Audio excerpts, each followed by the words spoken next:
Bon, je pense que c'est un secret pour personne. Depuis que la Macronie est au pouvoir, la France n'arrête pas de dévisser sur beaucoup de ses aspects et malheureusement, c'est pas prêt de s'arrêter. Et si vous voulez vous en rendre compte, je vous propose de découvrir ensemble le bilan de la Macronie de 2017 jusqu'à aujourd'hui, c'est-à-dire 2024, et vous allez voir que le constat est effarant. Pour ça, on va aller sur X et on va regarder un post de débilocratie qui porte plutôt bien son nom et qui dit mais à part ça, Madame le Marquise, tout va très bien, tout va très bien. Bienvenue en débilocratie totalitaire, ce qui donne plutôt le ton et la couleur. Et vous allez voir que la couleur, elle est plutôt sale. Donc, ce bilan calamiteux de la Macronie commence par la natalité, donc le ratio enfant par femme. En 2017, ce ratio, il était de 1,88 enfants par femme. Aujourd'hui, 2024, il est passé à 1,68. Et pour avoir un renouvellement des générations, normalement, il faut un taux de 2,1 enfants par femme pour pouvoir renouveler les générations futures. Donc là, on a un gros problème, c'est que pour renouveler les futures générations, c'est pas suffisant. Ça prouve une chose, c'est que la France est extrêmement déprimée. Les Français sont déprimés, les Français n'ont pas le temps, les Français ont la tête dans le guidon. Vraiment, ils passent leur journée à travailler pour essayer de s'en sortir, gratter quelques euros pour pouvoir survivre quelques jours, pour pouvoir se payer quelques loisirs, pour pouvoir un peu se divertir, respirer et arrêter de déprimer. Parce que les Français sont extrêmement déprimés. Moi-même, je le suis. On est extrêmement déprimés de vivre dans ce pays qui nous étouffe. Les Français n'ont pas le temps, les Français sont déprimés, les Français ne veulent plus faire d'enfants, les Français passent leur temps aussi avec un téléphone, un écran, une tablette, un ordinateur sous les yeux et ça prend beaucoup de temps et ça pose beaucoup de problèmes. Les gens ne se rencontrent plus, les gens ne copulent plus, les gens ne font plus d'enfants. Bref, c'est la cata en France. Les défaillances d'entreprise, évidemment. L'économie, elle ne va pas bien et ça fait aussi partie du facteur déprimant que les Français subissent au quotidien. C'est-à-dire que quand tu vois que ton économie se casse la gueule, que les défaillances d'entreprise s'enchaînent, que le chômage explose, que le pouvoir d'achat s'écroule, etc., forcément, ça donne pas envie de faire des enfants. Et le nombre de défaillances d'entreprises sur 12 mois glissants, c'est-à-dire 365 jours, en 2017, il était de 54 529 défaillances d'entreprises. Aujourd'hui, 2024, on a fait un record depuis 15 ans qui est à 64 587 défaillances d'entreprise. Donc une défaillance d'entreprise, c'est une entreprise qui est en difficulté, voire très grande difficulté, et qui est sur le point de faire faillite. C'est-à-dire que si elle ne trouve pas des fonds, des financements, si elle n'arrive pas à se remettre sur les rails, elles vont faire faillite. Et là, on est quand même sur 64 587 entreprises en très grande difficulté en 2024. Ça prouve bien de choses, c'est que l'énergie est trop chère, que les matières premières sont trop chères, que le coût de la main-d'œuvre est trop cher. Les charges, les taxes, les charges sociales, les impôts, bref, mon cul sur la commode, tout est trop cher. Et donc, les entreprises, soit elles choisissent de fermer, soit elles choisissent de revendre, soit elles choisissent de délocaliser. Donc elles se barrent de la France. Elles quittent le navire. Et en règle générale, une entreprise sur deux qui choisit de délocaliser, elle quitte la France pour aller où? Eh bien, quelque part en Europe, parce que forcément, la libre circulation des capitaux fait que c'est facile, hein. Demain, tu peux aller n'importe où, hein. Tu ouvres une entreprise en Roumanie, il n'y a pas de problème, tu peux y aller demain. Parce que c'est comme ça, l'Europe, on te laisse déplacer tes outils de production d'un pays à l'autre du moment que ça fait partie de l'Union européenne. Donc, la France, elle a des entreprises, elle n'arrive pas à les conserver, les entreprises se barrent dans des pays qui ne sont pas chers, tout simplement. L'énergie est pas chère, la main-d'œuvre est pas chère, les impôts, la fiscalité est beaucoup plus avantageuse, bref, plein d'avantages qui font que les entreprises se cassent. Elles vont où? Elles vont en Hongrie, en Pologne, en Roumanie, en Italie, en Espagne. Elles se cassent. Elles restent pas en France. Parce que la France, c'est le goulot d'étranglement dans lequel tu n'as pas envie d'être quand tu ouvres une entreprise, quand tu entreprends, quand tu prends des risques, quand tu investis de l'argent et quand tu veux en gagner. Tout simplement, hein. À la base, quand tu ouvres une entreprise, c'est pas pour compter combien de trucs tu vas produire, combien de trucs tu vas vendre. Non, c'est vraiment pour gagner de l'argent. Donc, tu gagnes de l'argent et tu te casses. Tout simplement, hein. T'es pas là pour faire du social, tu es là pour faire du business. Donc, on a quand même un pic à 64 587 défaillances d'entreprise.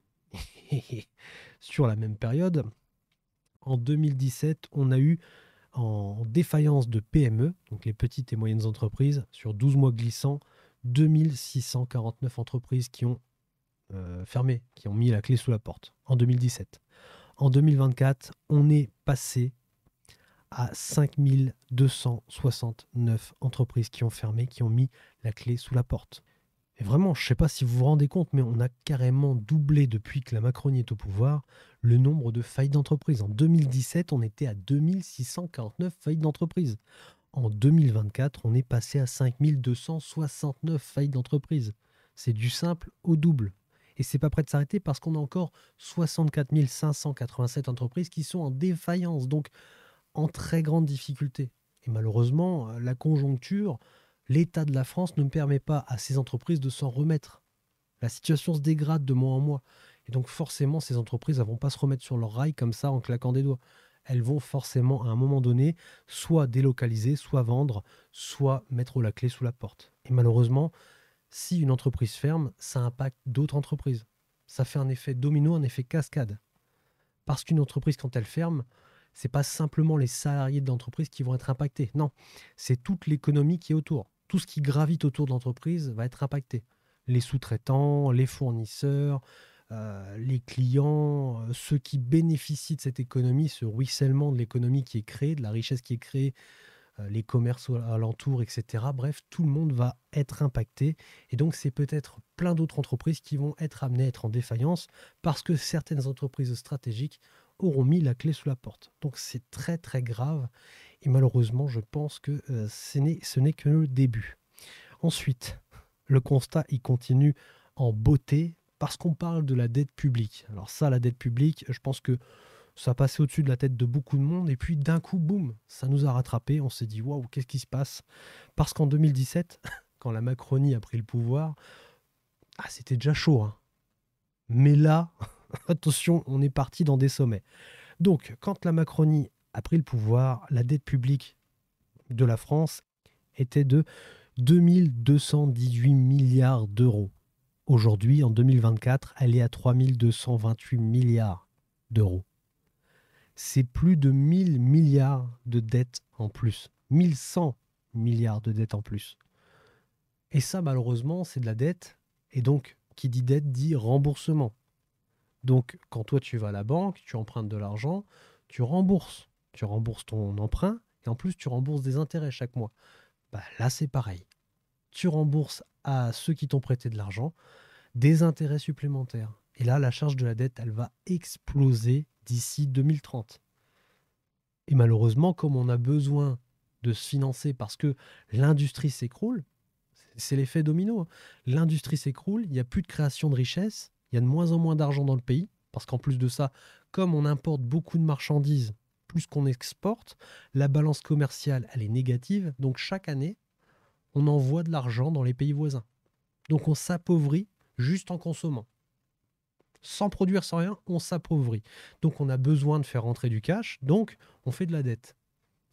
Et l'année prochaine, on aura encore besoin de faire de la dette parce qu'il y aura de moins en moins d'outils de production, de moins en moins de richesses, de moins en moins de masse monétaire qui circule dans la France. Et donc, le pays va finir par s'écrouler de lui-même. C'est tout simple. Si tu n'arrives pas à rouler ta dette et à te passer de la dette pour pouvoir faire vivre ton pays, c'est foutu. Et donc, cette dette publique, en pourcentage du PIB, elle était à 97% en 2017. Aujourd'hui, elle est à 113% du PIB. Donc, si on mettait toute la richesse qui est créée en France, sans rien dépenser, sans rien faire, juste pour rembourser cette dette, on ne pourrait pas la rembourser parce qu'il manquerait 13% de la dette. Il faudrait encore trouver 13% de fonds pour rembourser cette dette. C'est complètement délirant. Et malheureusement, on n'est qu'à 113 entre guillemets, hein, mais ça peut aller très loin. On peut monter à 150, 200, 300 et plus. Je pense qu'on nous aura arrêté d'ici là, mais on peut très vite monter. Après, le truc, c'est que la dette, c'est pas grave en soi. Quand on fait de la bonne dette, c'est pas grave en soi. Quand on achète des choses, des actifs qui nous génèrent de l'argent, c'est pas grave. Donc si on investit dans des moyens de production, dans des moyens de création de richesse, tout va bien. Parce qu'au bout d'un moment, tu vas avoir un retour sur investissement qui va faire que cet investissement te rapportera de l'argent. Là, aujourd'hui, on prend de la dette et on s'en sert pour cramer le fric. C'est-à-dire qu'on achète des passifs. C'est comme si toi, tu allais à la banque pour acheter un téléphone, un portable, un ordinateur portable, un ordinateur fixe, des bureaux, un lit, une chaise, bref, des trucs qui ne te rapportent rien sur le long terme et qui perdent de la valeur. Et donc, en fait, tu vas devoir rembourser ton crédit, tes intérêts, et à la fin, tu n'auras rien qui te rapportera de l'argent. Parce que tu vas faire quoi? Tu vas vendre ta chaise, tu vas vendre ton ordinateur, ton téléphone, ça ne vaudra plus rien. Donc, c'est pas le meilleur moyen de faire de la dette. Alors que si, par exemple, tu achètes une entreprise, deux entreprises, trois entreprises, tu achètes des actions, des obligations, bref, des trucs qui te rapportent de l'argent, là je parle en tant que personne, eh bien, l'argent va finir par rentrer et tu vas pouvoir vivre de cette dette dans le futur. D'accord? Tu vas rembourser ta dette et ensuite, ce que tu auras acheté avec cette dette va te rapporter de l'argent. Bah, la France, elle fait tout l'inverse. Elle achète que des passifs, elle dépense son fric et c'est tout. Et ça va poser des très gros problèmes à l'avenir. Et gros problème, il est sous nos yeux, c'est la ligne suivante, c'est le déficit public en milliards. Donc en 2017, il était à 59 milliards. Donc 59 milliards de déficit, c'est à la fin de l'année, il te manque 59 milliards pour arriver à des comptes qui sont sains, qui sont neutres, à l'euro près. Quelques années plus tard, en 2024, on est passé à 167 milliards. Il nous manque 167 milliards. Voilà, on en est là. Merci Bruno Le Maire, merci Macron, merci la Macronie, parce que c'est pas qu'une personne, hein, c'est l'ensemble de la Macronie qui nous a menés dans ce mur, et c'est que le début. C'est-à-dire que là, dans quelques années, tu reprends ce tableau et tu l'alignes. D'ailleurs, ça serait intéressant de le faire, mais tu l'alignes avec les données dans 4-5 ans, tu verras que c'est du délire, parce que ce sera exponentiel.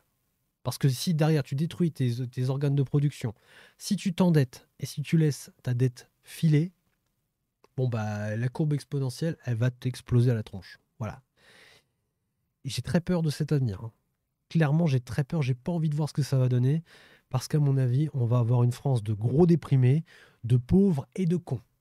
Pourquoi? Eh bien tout simplement parce que les riches se seront barrés, tous ceux qui auront les moyens de se barrer se seront barrés, les cons qui ont encore de l'argent, ce seront des cons parce qu'ils seront restés, et puis le reste, ce sera des gens qui n'auront pas vu le truc arriver, qui n'ont pas les moyens de partir, et qui n'ont pas les moyens de s'éduquer et de tenter des choses pour pouvoir s'en sortir. Donc en fait, on sera entre pauvres et entre cons. Et ça fait peur parce qu'une France de pauvres et de cons, c'est la Grèce. Enfin, je dis pas que la Grèce, c'est des cons, mais, mais je dis juste qu'en fait, ils les ont ruinés. Les gens qui sont restés en Grèce, c'est les gens qui n'avaient pas le choix. Bah, en France, ça sera exactement la même chose. Les gens qui seront en France, ce seront les gens qui n'ont pas le choix. C'est les gens qui n'ont pas de thunes, clairement. Et donc, ce déficit public en pourcentage du PIB, il est à 2,6% en 2017 et il est passé en 2024, fin 2024, à 6,1%. Voilà, il est là, c'est un gros décrochage, hein. Parce qu'à la base, on devait aller à 5,1 ou un truc dans le genre, je sais plus. Ça a tellement changé depuis qu'à force, je suis perdu dans les pourcentages. Mais globalement, c'est parti en dérapage total. D'accord? Bruno Le Maire nous a caché les chiffres, nous a caché les comptes publics. Il y a eu vraiment comment dire, une magouille dans les comptes publics pour retarder l'information le plus tard possible. Et aujourd'hui, ça nous pète à la tronche comme c'est pas permis. Parce qu'ils espéraient vraiment que l'inflation soit peut-être plus forte, que l'argent rentre dans les caisses et que ce déficit s'éponge de lui-même. Sauf qu'en fait, c'est toute l'économie qui s'écroule. Juste à cause d'un facteur déjà, qui est loin devant tous les autres, c'est le coût de l'énergie. Si ton énergie est trop chère, tu tues ton industrie. C'est le sang de l'industrie. L'énergie pas chère, c'est le meilleur moyen de faire en sorte que ton industrie se lance, se relève et décolle. Si tu l'assassines à la base, les entreprises ne fonctionnent pas, on ne démarre pas les machines, on met la clé sous la porte, on éteint les lumières, basta. C'est tout simple. Tu vas dans le pays d'à côté ou à quelques centaines de kilomètres, hein, tu vas en Hongrie ou je sais pas où, et puis tu verras que l'énergie sera beaucoup moins chère et que l'herbe sera aussi beaucoup plus verte. La contribution à l'Union européenne, ça aussi c'est une grosse carotte en milliards, hein. On donne contributeurs nets, c'est-à-dire que chaque année, ça nous coûte 17,9 milliards en 2017. Aujourd'hui, bon, on est passé à 24,3 milliards. Tout va bien. C'est-à-dire qu'on leur donne littéralement de l'argent public. C'est nous qui travaillons pour donner de l'argent à l'Union européenne, pour qu'il la redistribue à Zelensky en Ukraine, qu'il la redistribue à des pays qui sont moins riches que nous, la Hongrie, la Roumanie, tout ce que tu veux, qui font partie de l'Union européenne, et puis les nouveaux pays qui vont venir s'agréger à cette Union européenne, des pays qui sont pauvres, eh bien on va leur donner de l'argent. C'est-à-dire que la France donne littéralement de ses euros pour aider des pays qui, eux, prennent l'argent, font des belles routes, des belles autoroutes, des belles infrastructures et tout le bordel, et qui ensuite accueillent nos entreprises, nos usines et tout le bordel, nos moyens de production à nous. Et nous, on reste entre pauvres, entre cons. Parce qu'on on s'est appauvri en donnant l'argent aux autres, et on a perdu nos moyens de production, donc on a perdu le moyen de s'enrichir, de continuer à s'enrichir, ou du moins de survivre. Donc à la fin, on fera quoi? Je sais pas, on partira peut-être en Hongrie, en Roumanie, en Pologne, en Italie, en Espagne, où tu veux en fait, dans ces pays où nos moyens de production seront allés peut-être pour aller travailler. On quittera tous la France parce qu'il n'y aura plus rien à faire ici. Je sais pas. C'est une drôle de vision de l'avenir quand même. C'est assez bizarre. Mais vraiment, on est en train de se vider littéralement de notre substance, de notre richesse. Et à la fin, le pays, quand il sera vide, il sera vide. C'est comme un bon verre vide. Si tu l'as vidé, bah, si t'as pas de robinet pour le remplir, c'est fini, il est vide. Bah, le robinet, c'est nos industries, c'est nos entreprises. Bah, quand tu n'as plus d'entreprise, tu n'as plus d'usine, il n'y a plus rien qui remplit le verre. Voilà. Alors qu'un pays sain, ça, c'est ton économie, tu la vides, et bah, tu ouvres les robinets, tout simplement. Et hop, c'est magique, le verre est plein. Bah, elle, la France, ce qu'elle fait avec ce verre, elle boit le verre, elle en donne à tout le monde, et à la fin, bah,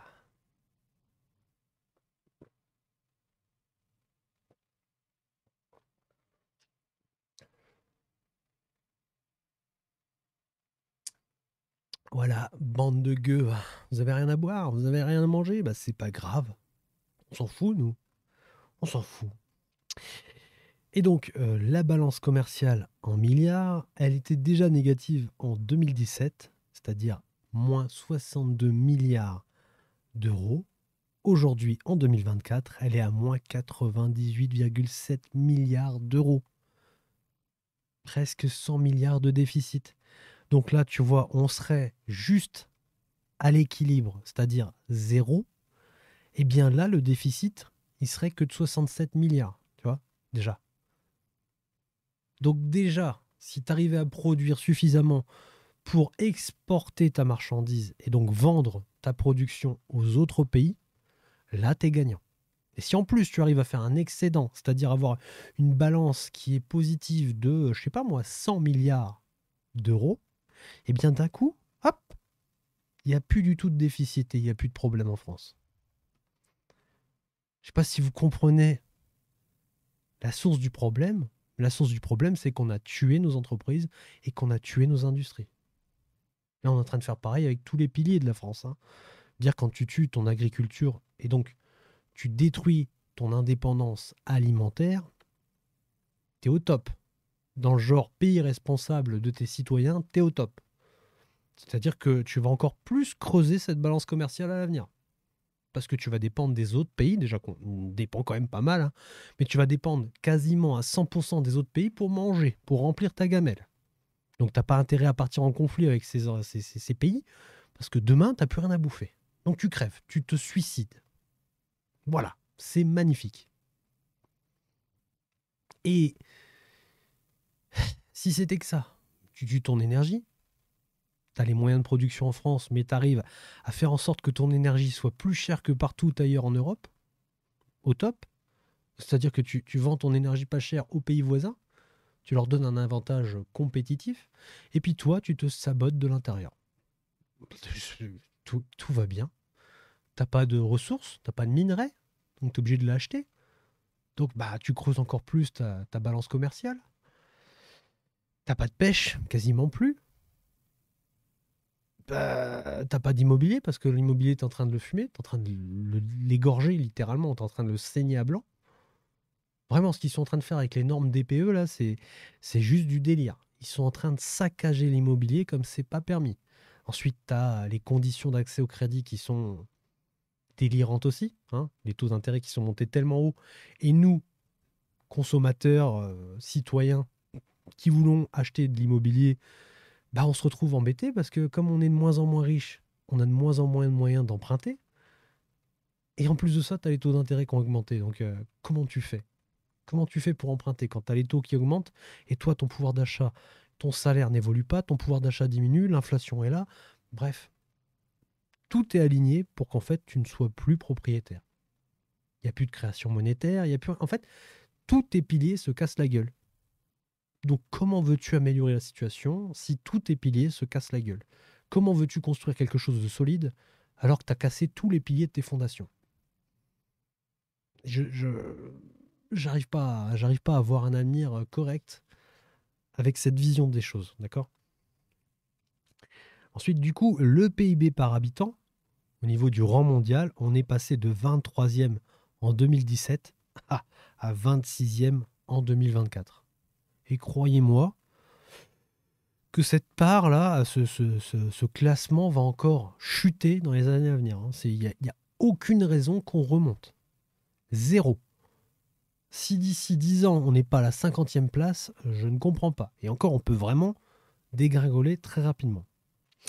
Ensuite, on a les productions manufacturières en pourcentage du PIB. Donc ça, c'est le pourcentage d'industrie dans ta part de production du produit intérieur brut annuel. Donc en 2017, la production des usines en France représentait 11% du PIB. En 2024, elle ne représente plus que 9% du PIB. Alors, il n'y a pas que les usines, hein, comme je vous ai expliqué, il n'y a pas que les usines, il y a toutes les entreprises qui gravitent autour, d'accord? Mais globalement, ça montre bien une chose, c'est que les usines produisent moins, ont délocalisé ou ont fermé, ou ont vendu à l'étranger. Mais généralement, quand ils vendent à l'étranger, quelques mois, voire quelques années après, hop, ça délocalise et ça part quelque part où c'est moins cher qu'en France. Donc, tu les perds, ces entreprises. Et là, la production, elle est quand même passée de 11% à 9%. Mais le chiffre, il n'est pas très, très important. Le plus important, c'est de remonter en arrière. Il était à combien il y a 20 ans? Il y a 20 ans, il était plus proche des 20 ou 30%. On va les regarder, mais vous allez voir que c'était quand même bien plus élevé il y a quelques années. Voilà, entre 1970 et 2021, la part en France du secteur manufacturier dans le PIB a chuté de 23% à 10% et celle dans l'emploi de 29% à 11%. Je ne sais pas si vous vous rendez compte, mais on a carrément divisé par deux la part de l'industrie dans le PIB, même plus de deux. Et au niveau de l'emploi, au niveau de la masse salariale globale de la France, l'industrie représentait 29% des emplois. Aujourd'hui, elle n'en représente que 11%. Et encore, cette donnée, elle date de 2021. Aujourd'hui, on est en 2024. On a quand même perdu 2% sur la part de la production sur le PIB. Donc forcément, l'emploi en a pris une claque. Donc on est peut-être en dessous des 10%, voire des 9%. Il y a un moment donné, et ça ne représentera plus rien. La part de l'industrie dans le PIB, elle ne représentera que 5-6%. Et c'est dramatique parce qu'on en a besoin de ces entreprises. Ensuite, on a le nombre de véhicules produits en France, en millions. En 2017, on était à 2,2 millions de véhicules produits sur nos terres. En 2024, on est à 1,5 million. Donc les choses ne vont pas en s'arrangeant. On produit de moins en moins de véhicules en France. Et plus généralement en Europe. Parce qu'on a des décideurs politiques qui ont décidé de flinguer l'industrie automobile. On interdit le moteur thermique d'ici 2035. Et qu'est-ce qu'on fait en Europe? Du moteur thermique. On a des compétences extrêmement pointues, un savoir-faire extrêmement pointu dans l'industrie du moteur thermique, de la voiture thermique, et on la sabote par pure idéologie pour aller faire de l'électrique, alors que c'est les Chinois qui dominent ce marché et qui sont vraiment des experts là-dedans, et qui ont en plus les matières premières. Je veux dire, nous, en Europe, on n'a pas de matières premières pour faire de la voiture électrique. Donc, qu'est-ce qu'on va faire sur ce terrain-là? Sachant que c'est un peu sadomaso parce que l'Europe interdit le moteur thermique, mais partout ailleurs dans le monde, le moteur thermique n'a pas de date de péremption. D'accord? C'est-à-dire qu'on va être le seul continent à avoir flingué son industrie pour rien. C'est complètement dingue, si ce n'est pour faire plaisir à des des escrologistes, voilà, des escrologistes. Des gens qui utilisent le prétexte du climat, du CO2, de la pollution, tout ce que tu veux, pour prendre de l'argent public, pour le mettre dans des intérêts privés, dans des poches privées, détourner un maximum de fric et se casser à la fin avec la caisse. Je vois pas d'autres, je vois pas d'autres scénarios en fait plausibles. C'est-à-dire qu'en fait, on détruit petit à petit une industrie, on s'en met plein les poches, mais c'est pas grave. De toute façon, nous, on ira très très bien, on va se casser. Et puis ensuite, les gueux, ils se démerderont entre eux. Ils vivront comme à l'époque, avec des moulins à vent, des panneaux magiques, peut-être des potions magiques, savoir, et puis des calèches. Voilà. Et encore, pour ceux qui auront les moyens de s'acheter une calèche. Sinon, tu seras à pied. Voilà, c'est magnifique.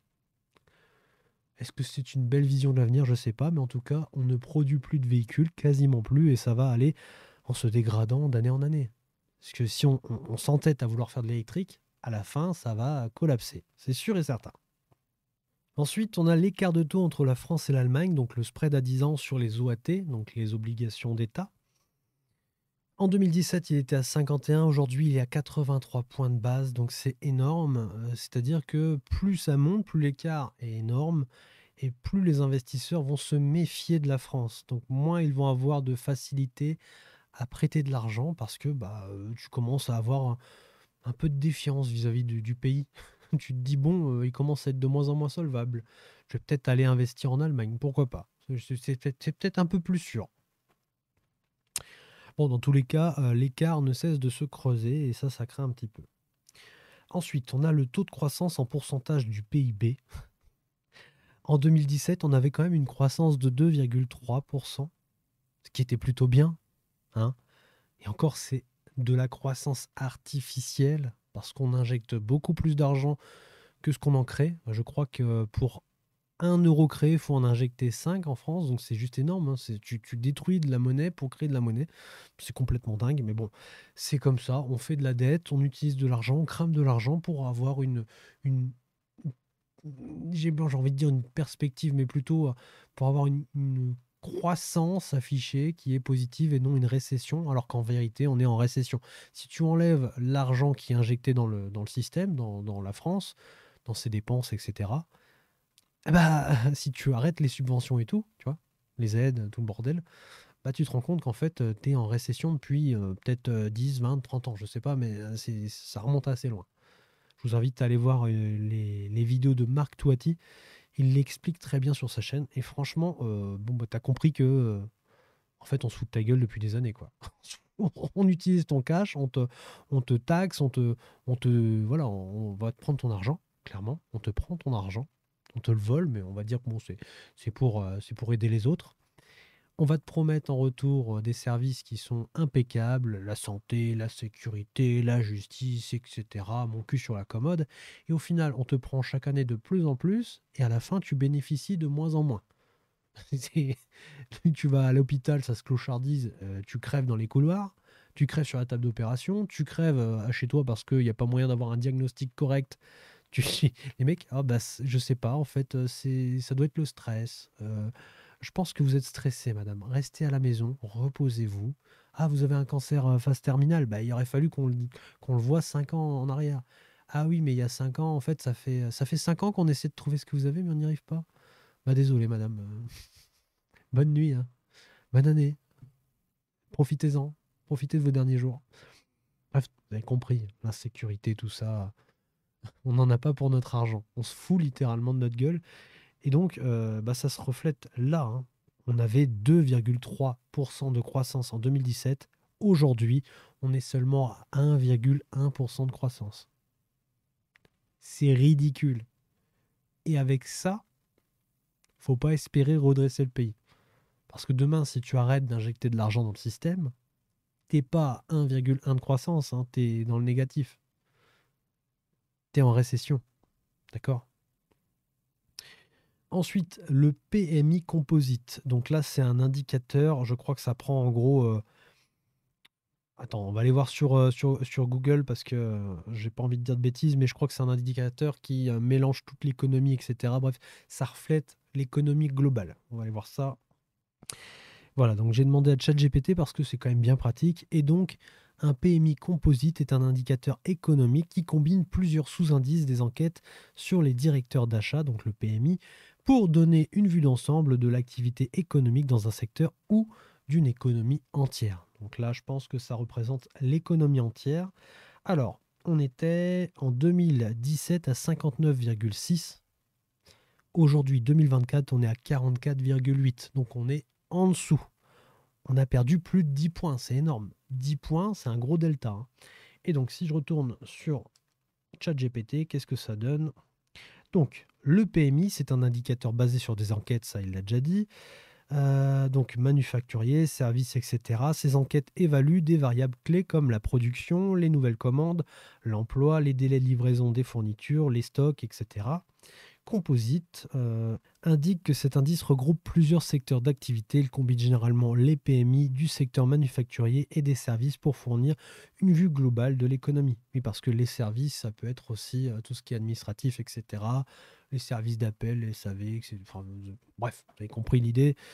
Tu as la production d'un côté et le service de l'autre, que ça va être peut-être la mise en rayon, le magasin, etc. Bref, l'ensemble de l'économie est représenté par cet indicateur composite. Donc, un PMI composite supérieur à 50 indique une expansion de l'activité économique.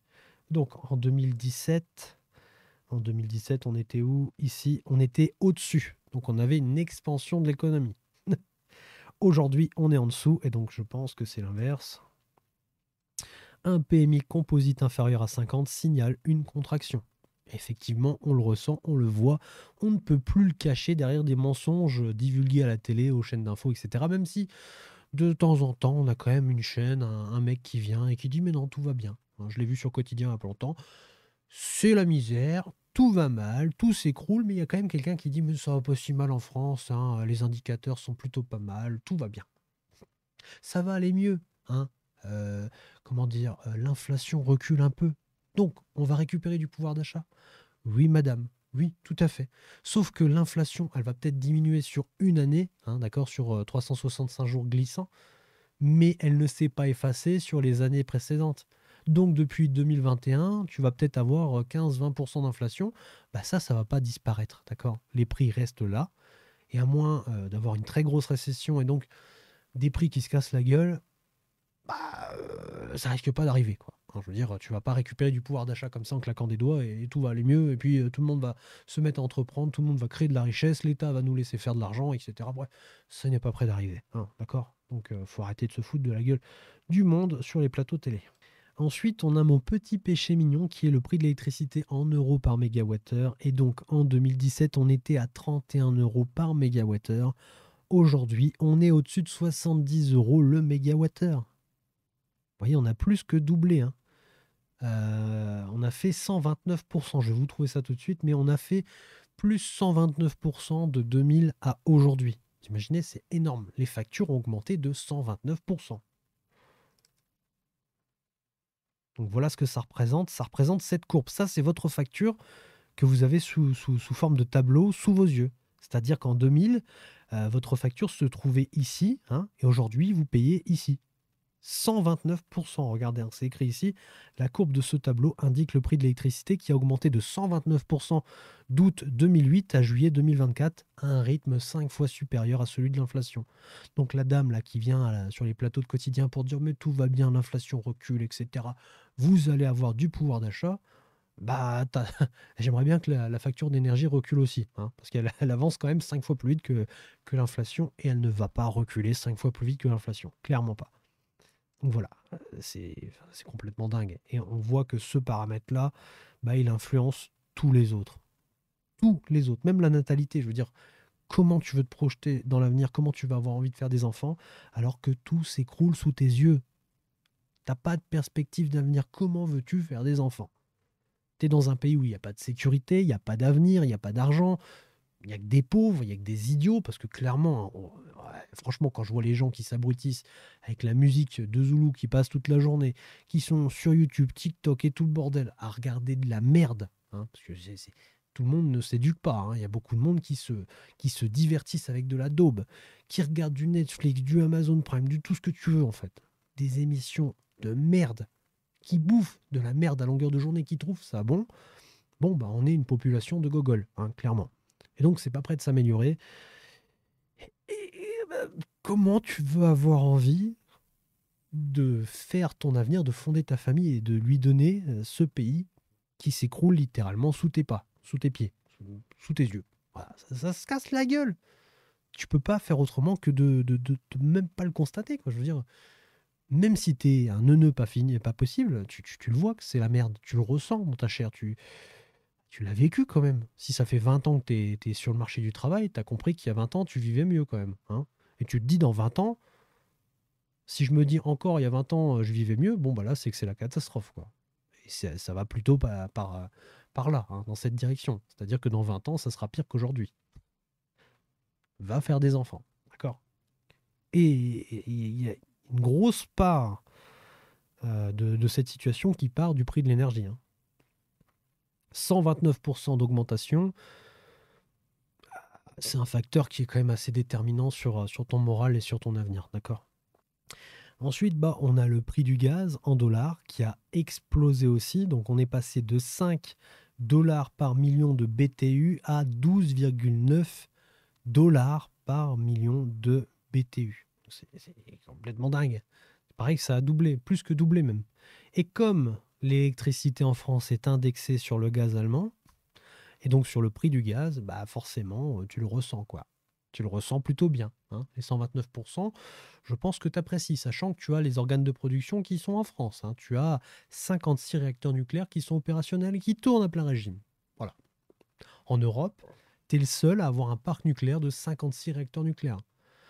Et c'est toi qui payes le plus cher l'électricité. Bon, bah ça annonce la couleur, c'est la faillite assurée. Voilà, c'est simple. Si tu as un avantage compétitif que tu brades, que tu déglingues volontairement pour le donner à tous les pays qui sont voisins, hein, que ce soit dans l'Union européenne ou pas, hein, je veux dire, pour moi, un pays voisin, ça reste un pays concurrent. Tu peux faire de la collaboration, tu peux faire du commerce, etc. Mais demain, si lui il veut te bouffer, il te bouffera. Donc t'arrêtes de donner tes avantages au pays qui, lui, ne produit rien. Je veux dire, il a qu'à le produire lui-même. Non. Ou alors, il l'achète à vil prix. Tu lui revends et tu gagnes de l'argent. Bah là, c'est le contraire. Tu lui revends pas cher et quand on a besoin, lui, il va te le revendre beaucoup plus cher. C'est marcher sur la tête, clairement.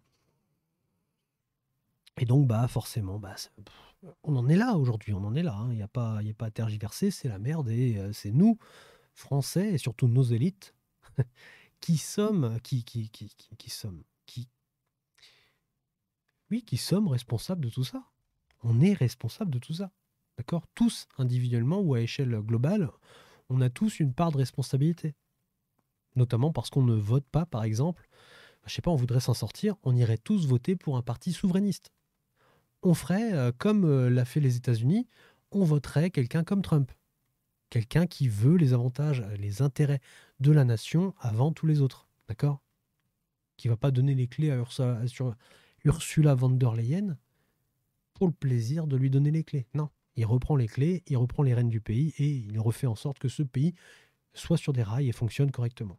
Ça, c'est un vrai souverainiste qui va faire en sorte que la nation passe avant toute autre chose. Bah, si nous, en tant que citoyens, on allait tous voter pour ce genre de parti, bah, la Macronie et toutes les merdouilles qui gravitent autour, bah, franchement, allez, vogue la galère pour vous, allez crever dans un coin, on ne veut plus entendre parler de vous, et puis on ne vous verra même plus dans 10 ans parce que on sera très loin. Vous serez dans votre ghetto pourri, là, en train de pourrir, et puis nous, on sera une belle nation, forte, puissante, riche, etc. Bah, c'est pas le cas, hein. Aujourd'hui, on se bouffe la Macronie et tout ce qui gravite autour à plein régime. Et on commence à se manger les os, là, hein, bientôt, hein. Ensuite, on a le nombre de titres de séjour accordés plus demande d'asile qui est passé de 362 412 titres accordés en 2017 à 469 603 accordés en 2024. Donc c'est plus de 100 000 chaque année et ça commence à faire beaucoup. C'est-à-dire que chaque année, tu accueilles et tu accordes un titre de séjour à 100 000 personnes de plus qu'en 2017. Presque 500 000 personnes qui arrivent chaque année, à qui tu accordes un titre de séjour ou une demande d'asile. Enfin, tu accordes de l'asile à ces personnes. Bon, et ça c'est juste l'immigration légale, parce qu'à côté de ça, tu as les immigrés, les clandestins qui, eux, vont venir aussi s'installer chez toi ou qui vont être sous obligation de quitter le territoire parce que le titre de séjour a expiré, mais eux, ils restent et ils savent qu'ils ne peuvent pas se faire expulser parce que les règles en Europe sont strictes, hein. Tu ne peux pas les dégager. Tu es obligé d'en prendre soin parce que sinon, c'est amende, hein. On te sanctionne financièrement. Donc, ils sont là et tu dois t'en occuper. Et c'est magnifique, d'accord? C'est magnifique. Donc toi, tu te saignes à la tâche, tu vas travailler, et à côté de ça, tu as des gens qui débarquent et qui profitent de cet argent que tu as créé. Mais le problème, c'est qu'à force, il n'y aura plus d'argent. Parce qu'à force de détruire tes outils de production, tes outils de création de richesse, bah, il n'y aura plus rien. Et au bout d'un moment, ces gens-là, tu vas en faire quoi? Ça, j'aimerais bien le savoir. Alors moi, je ne suis pas contre l'immigration, d'accord? Mais il faudrait avoir le contrôle de nos frontières et pouvoir choisir qui rentre et qui sort, qui ne rentre pas et qui doit dégager, etc. Bref, tu fais rentrer des cerveaux, donc des gens qui ont des compétences, qui peuvent venir travailler en France et qui peuvent venir créer de la richesse en France, là, il n'y a pas de problème, tu les fais rentrer. Par contre, à côté de ça, les gens qui viennent juste parasiter le système, profiter du système et prendre l'argent de ceux qui créent de la richesse pour l'utiliser et ne rien faire en France, là, ça pose un gros problème. D'accord? Un très gros problème. Parce que les parasites, on n'en a pas besoin. Il y en a déjà assez en France, c'est bon. Donc moi, me lever chaque matin pour aller entretenir je ne sais pas combien de types qui débarquent chaque jour à la frontière juste pour profiter de ce système qui est ultra généreux, hein, quand même, hein. C'est-à-dire que tu prends aux riches et à ceux qui créent de la richesse pour le donner aux parasites et aux improductifs. D'accord? Et là, je fais un mélange, mais vous avez compris l'idée, quoi. Je veux dire, je vais pas aller attaquer les gens qui travaillent ou qui sont malades ou je ne sais quoi, tu vois, les gens qui ne sont pas en capacité de créer de la valeur et les gens qui délibérément ne veulent pas créer de la valeur. Tu vois, il y a un deux poids deux mesures. Bah, ceux qui ne veulent pas créer de la valeur, qui sont juste là pour prendre de l'argent, ça dégage. Ça ne rentre même pas en fait. Tu mets une frontière, hop, le mec qui vient, bon écoute, je viens profiter des aides, t'es gentil mais tu dégages. On veut pas de toi. On veut plus de parasites. D'accord? Or là, c'est bonjour, je viens profiter des aides.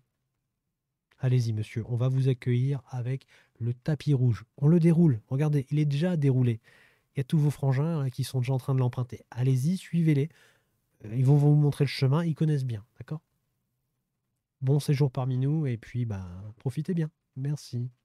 Voilà, c'est un peu ça, hein. Excusez-moi, mais la France actuellement, c'est ça. Et ça aussi, c'est un très gros problème. Il faut retrouver le contrôle de nos frontières. Sinon, bah, c'est un raz-de-marée et c'est la pauvreté assurée, d'accord? C'est la pauvreté assurée. Ensuite, on a le nombre de lits d'hôpital et là, c'est scandaleux. On est passé de 400 000 lits en 2017 à 369 423 lits en 2024. Donc on a perdu 30 000 lits d'un coup comme ça, pam! Et le truc, c'est que si c'était encore que 30 000 lits, ça irait. Mais je vais vous retrouver une donnée, vous allez voir, c'est hallucinant. Depuis 2000, je crois qu'on a perdu presque 70 ou 80 000 lits. On va regarder ça, mais je veux dire, c'est complètement délirant. On a besoin de place pour accueillir des gens, pour pouvoir les soigner. Or là, on coupe des lits, d'accord? On les dégage. Et ce qui fait que bah, quand tu as des gens qui veulent se faire soigner, eh bien, ils sont soit dans les couloirs, soit dans les salles d'attente, et ils attendent. On ne peut pas les soigner. Ou on les soigne dans les couloirs, et c'est tout, quoi. Enfin, et tu crèves dans le couloir. Tu crèves dans le couloir. Complètement délirant. C'est-à-dire, en France, le pays où tu es le plus imposé, la pression fiscale est la plus élevée, on va te faire croire qu'on redistribue dans ton intérêt. Et en fait, l'hôpital est tellement en termes de clochardisation à un niveau élevé que tu finis par crever dans les couloirs. Tu attends et tu crèves. Tu attends 72 heures et parfois plus et tu crèves. Tu as payé toute ta vie comme un forcené, comme un malade mental. Là, tu as travaillé, tu as tout donné. Et à la fin, on t'accueille. On te dit attendez là, on va s'occuper de vous. Et 72 heures plus tard, t'es mort. Il n'y a pas un putain de problème dans ce pays. Je vais vous retrouver ça.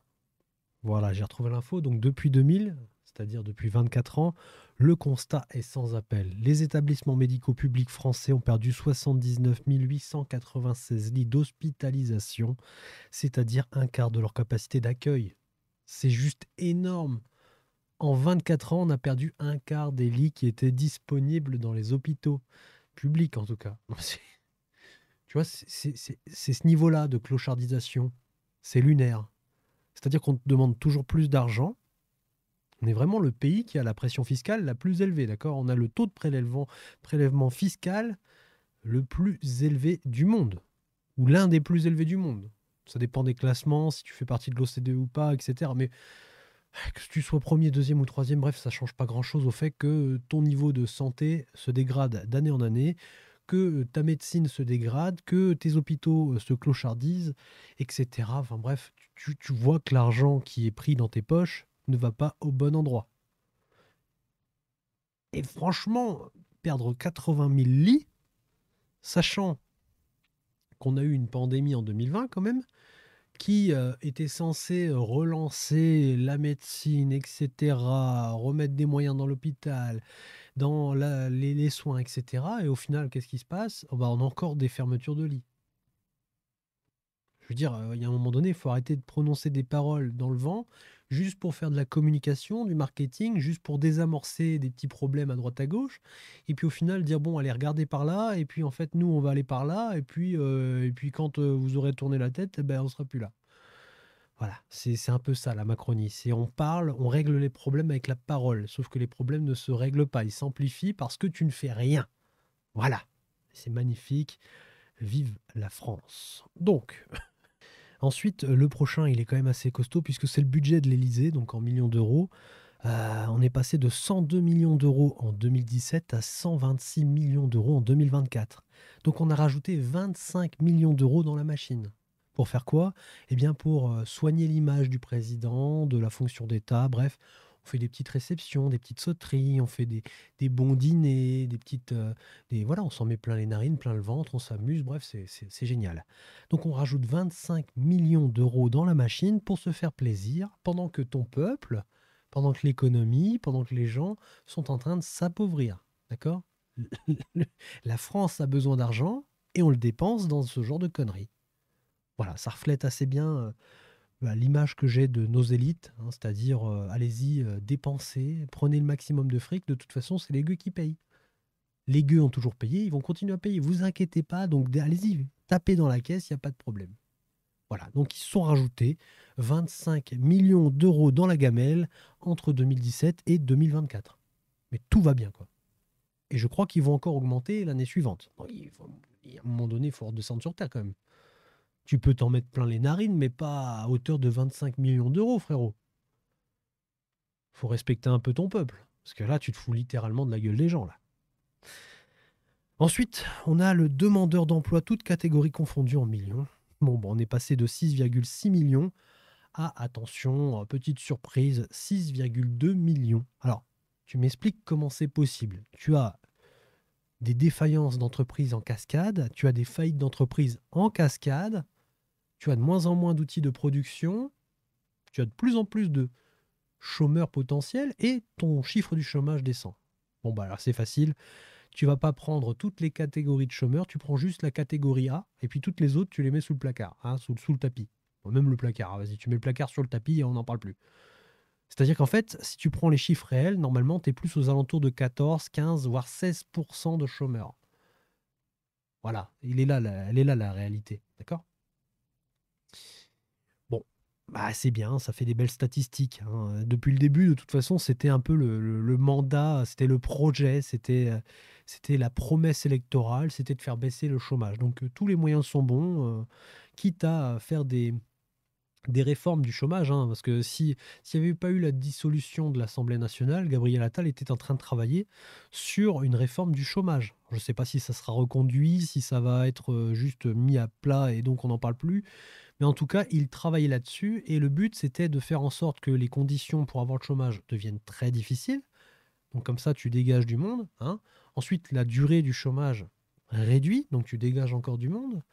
Et puis, pour les seniors, je crois que c'était, réduction du temps et puis, difficulté en plus pour l'avoir. Enfin, il y avait des conditions à la con, mais globalement, tu fais en sorte que les gens ne rentrent pas dans les critères pour avoir le chômage ou qu'ils rentrent dans les critères pour sortir du chômage et comme ça, tu fais dégager des gens, tu les mets au RSA, tout ce que tu veux, mais ils rentrent plus dans la statistique du chômage. Voilà. C'est juste jouer avec les mathématiques. Mais au final, les gens restent pauvres, les gens restent dans le besoin d'avoir du revenu. Donc ils sont dans la nécessité. C'est juste que tu les catégorises plus dans la catégorie chômage. Bon, après, on peut me dire ce qu'on veut, mais les faits sont là. Il y a beaucoup plus de chômeurs que 6,2 millions de chômeurs en France.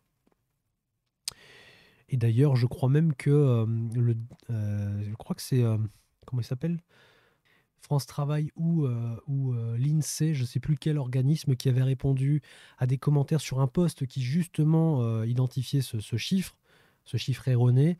Et l'un de ces deux organismes a répondu qu'effectivement, la donnée qui était utilisée n'était pas la bonne, mais parce qu'elle ne rentrait pas dans le sens du BTI, du BIT, du Bureau international du travail, ou un truc comme ça.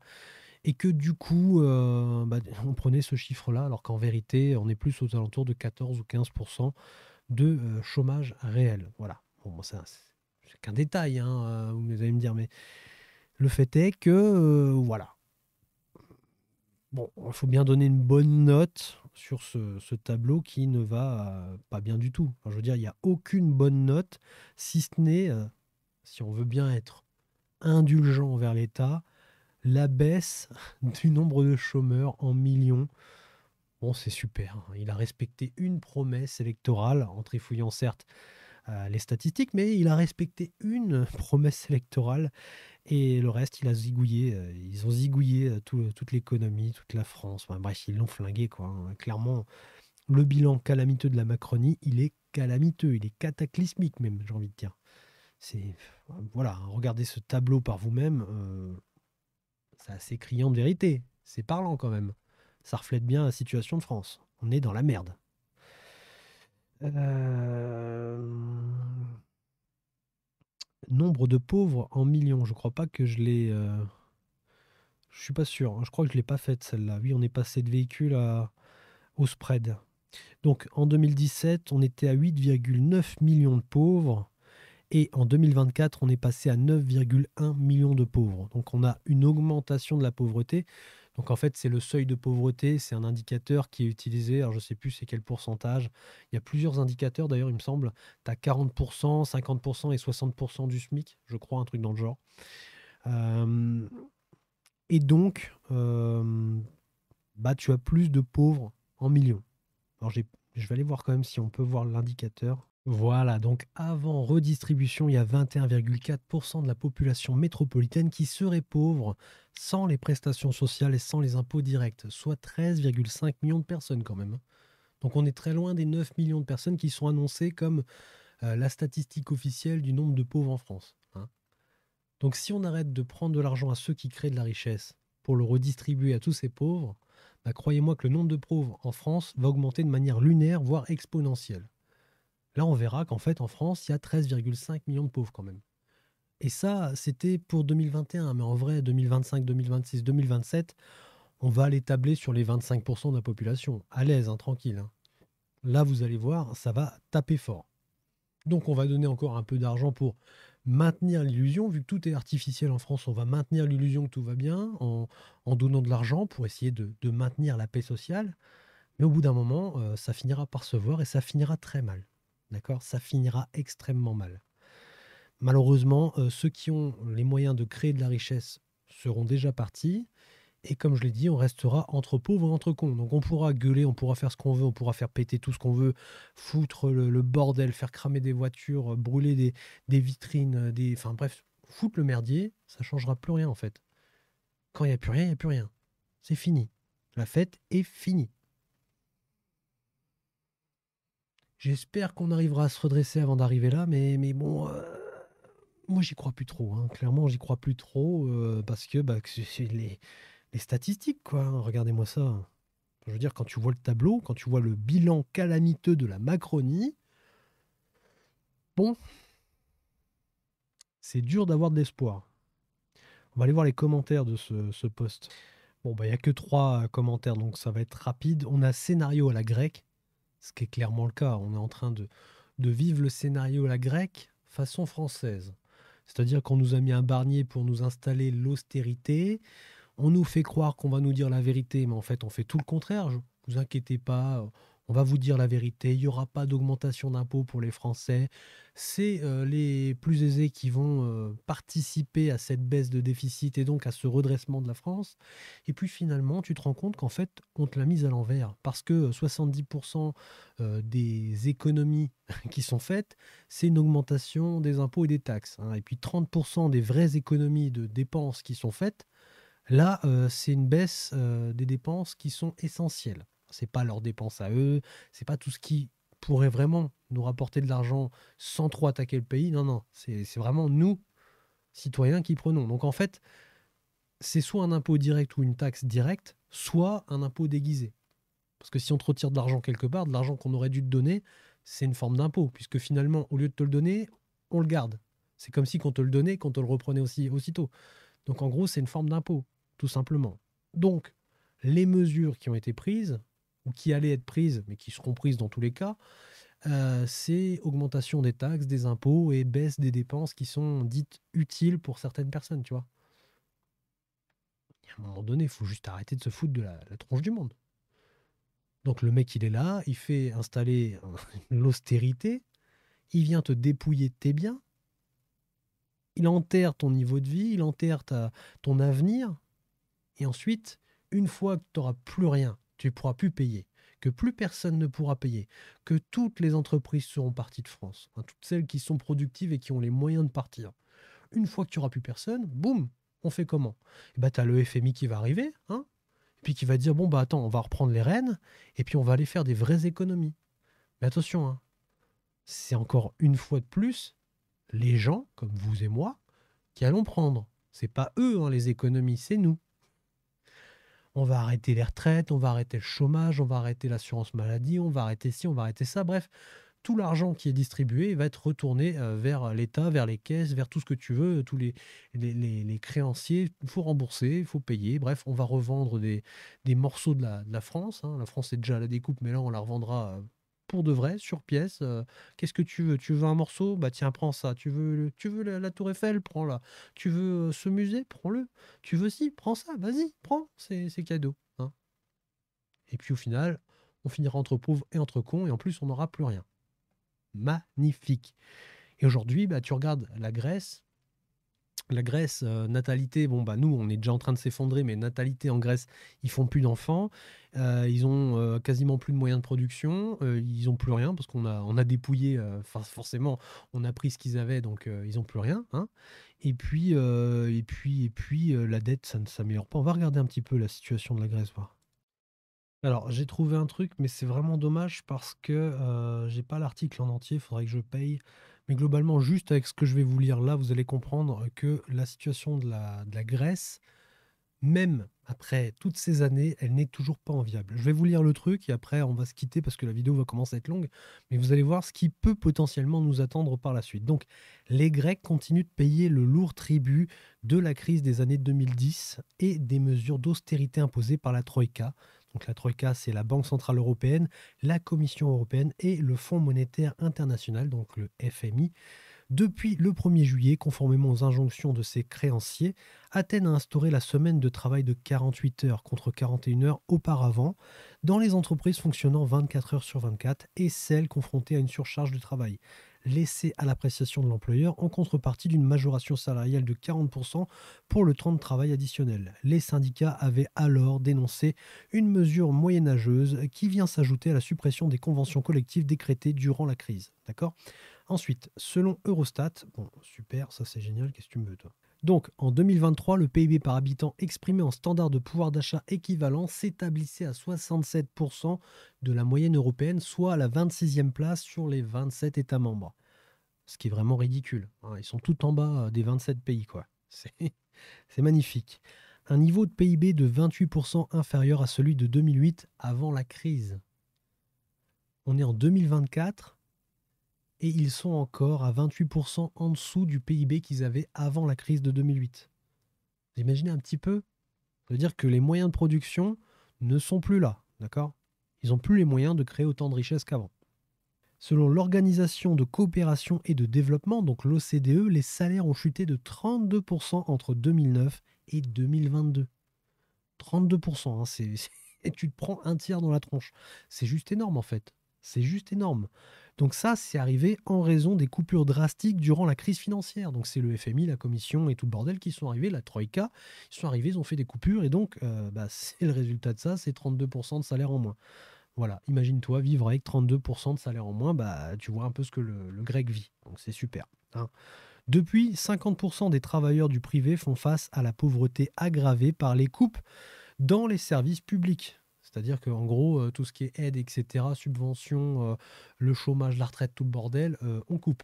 On coupe, on coupe, on coupe, on coupe. On t'en donne peut-être juste un peu, je ne sais pas, hein, je connais pas les tarots, mais en gros, tu te démerdes. Voilà, hein. C'est-à-dire que là, nous en France, on a 9 millions de pauvres parce qu'on donne de l'argent. Bah, au final, quand ça arrivera, on aura 13,5 millions de pauvres et sûrement beaucoup plus. Voilà, parce que la Troïka aura dit c'est bon, on arrête les conneries, les pauvres, ils restent pauvres, ils se démerdent entre pauvres, ils font ce qu'ils veulent, on arrête. On arrête la saignée, on arrête le carnage, on coupe les vives, on vous met sous tutelle et vous n'avez plus le choix. Et puis on va décider à votre place de comment on va gérer le pays, de ce qu'on va vendre, de comment on va gérer l'argent, de ce que va devenir votre peuple. Bref, on va tout gérer à votre place. Et c'est magnifique. Merci Barnier, merci Macron, merci tous les autres premiers ministres qu'il y a eu avant, merci tous les parlementaires, les députés, les sénateurs qui se sont enchaînés, qui nous ont ponctionnés, qui ont détourné du fric, etc., hein. Et puis merci à Van der Leyen qui a pris les clés de la France et qui nous les a mis profond dans le fiac, tu vois, et qui s'apprête à faire un ou deux tours. Ça va faire du bien. Et ensuite, les retraités ont quant à eux subi 11 plans de baisse successives. C'est-à-dire qu'il y a quand même encore un service de retraite, mais quand même, toi tu te plains parce que tu as une ou deux réformes de retraite, eux ils en ont pris 11 dans la tronche. Et à mon avis, c'est pas des petites réformes, hein, voilà, c'est des belles coupes, hein. On te coupe une belle tranche. Pas la petite tranche d'un millimètre, non. On sabre 2, 3, 4, 5, 10 centimètres d'un coup. Voilà. Comme ça, à la fin, le jambon, il reste plus rien. Voilà. Scénario à la grecque. C'est magnifique, c'est ce qui nous attend.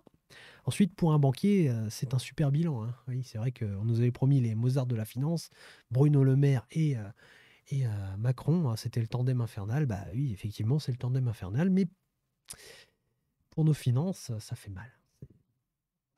Faut dire ce qui est, hein, ça fait mal. Et puis, bah, un bonhomme qui est en train de fondre, oui, bah, c'est la France, elle fond, t'as raison. Voilà, donc on va se quitter là-dessus. Merci à Débilocratie de nous avoir partagé ce bilan calamiteux de la Macronie. Ça reflète plutôt bien la situation de la France. N'hésitez pas à me mettre dans les commentaires ce que vous pensez de cette situation, de ce qu'ils ont fait de la France, de notre avenir, etc. De ce que je vous ai dit dans cette vidéo. Peut-être que j'ai dit des bêtises aussi, donc n'hésitez pas à me corriger, à apporter votre petite pierre à l'édifice. Bref, faites un truc constructif pour que tout le monde y gagne au change, hein. C'est-à-dire que les gens qui vont venir lire les commentaires, ils vont apprendre des choses, ils vont pouvoir répondre aussi, et puis voilà. C'est comme ça qu'on avancera peut-être, j'espère. Donc merci à Débilocratie, merci à vous. Mettez un like, un partage, un j'aime, des commentaires, une petite cloche, tout ce que vous voulez.